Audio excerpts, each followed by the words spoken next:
Welcome to the first episode of A to Z breakfast series. A for అటుకుల vada. First నేను ఇది try చేద్దాము అని డిసైడ్ అయినప్పుడు ఐ వాజ్ లిటిల్ అఫ్రైడ్ ఇది ఎలా టర్న్ అవుట్ అవుతుందా అని. బట్ ట్రస్ట్ మీ, టేస్ట్ చేశాక ఎంత యమీగా ఉంది. తినే కొద్దీ ఇంకా ఇంకా తినాలనిపించింది. నేనైతే ఇది మస్ట్ ట్రై రెసిపీ అని చెప్తాను. లావుగా ఉన్న అటుకులు తీసుకోవాలి. దీనికోసం ముందుగా అటుకుల్ని 2 times వాష్ చేసుకుని వాటర్ అంతా స్క్వీజ్ చేసి ఒక 2 minutes పక్కన పెట్టాలి. 2 minutes తర్వాత కొంచెం ప్రెషర్ పెట్టి కలిపితే అటుకులు నలిగిపోతాయి.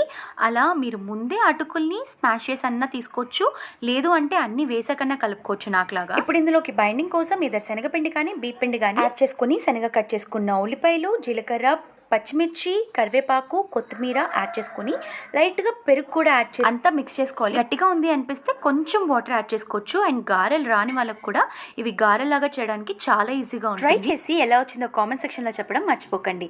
And A to Z breakfast series మీరు మిస్ కాకూడదు అనుకుంటే ఇప్పుడే సబ్స్క్రైబ్ చేసుకోండి. బీఫ్ బ్రెడ్ ఆమ్లెట్ ఇది చాలా తొందరగా అయిపోయే ఈజీ బ్రేక్ఫాస్ట్ రెసిపీ.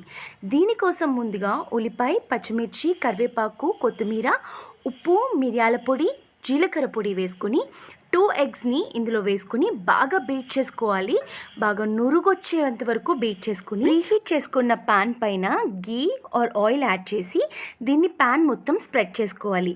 వెంటనే దీనిపైన ఒక బ్రెడ్ స్లైస్ పెట్టేసి ఆమ్లెట్ ఫ్రై అయిన తర్వాత చూపించినట్టుగా క్లోజ్ చేసుకుని అదర్స్ డైరెక్షన్ వైపుకు తిప్పుకోవాలి.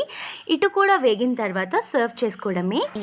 సీ ఫర్ చోలే భటోరే చేద్దాం అనుకున్నాను, కానీ as I promised you breakfast సిరీస్లో క్విక్ అండ్ హెల్దీ రెసిపీస్ చూపిస్తానని. చోలే భటోరేకి మనకి చాలా టైమే కావాలి. నైటే ప్రిపరేషన్స్ చేసి పెట్టుకోవాలి. ఇంకొకసారి ఎప్పుడైనా చోలే భటోరే నేను మీకు చూపిస్తాను. బట్ ఇవాల్టి వీడియో వచ్చేసి చోలే పూరి అనమాట. చెన్నాతో చెన్నా మసాలా కర్రీ చేసేసి పూరి చేశాను. వేరే నేను ఇది ఎస్పెషల్గా నేను చోలే ఎప్పుడైతే లంచ్కి కుక్ చేస్తానో ఓన్లీ దెన్ పూరి చేస్తాను. డీ ఫర్ దిబ్బ రొట్టె. మార్నింగ్ కొంచెం స్మూతింగ్గా స్వీట్ తినాలనిపించే వాళ్ళు ఈ బ్రేక్ఫాస్ట్ తప్పకుండా ట్రై చేయండి. చాలా యమ్మీగా ఉంటుంది. ఇందులోకి మనం దోశ బ్యాటరే వాడుతున్నాము. అండ్ కొంచెం గరుగ్గా ఉండాలి పిండి. పచ్చి కొబ్బరిని సన్నగా తరుక్కొని వేసుకోండి. అండ్ దీంతో పాటు మీ రుచికి తగినట్టుగా బెల్లం వేసుకుని ఒకసారి మంచిగా కలుపుకుని పక్కన పెట్టుకోండి. బెల్లం కరగాలి కదా, ఒక్క 10 minutes పక్కన పెడితే చాలు. ఒక కడాయి పెట్టేసుకుని నూనె వేసి ఫుల్ మొత్తం కడాయి అంతా స్ప్రెడ్ చేసుకోండి. అండ్ ఇందులోకి కొంచెం నూనె ఎక్కువగానే పడుతుంది.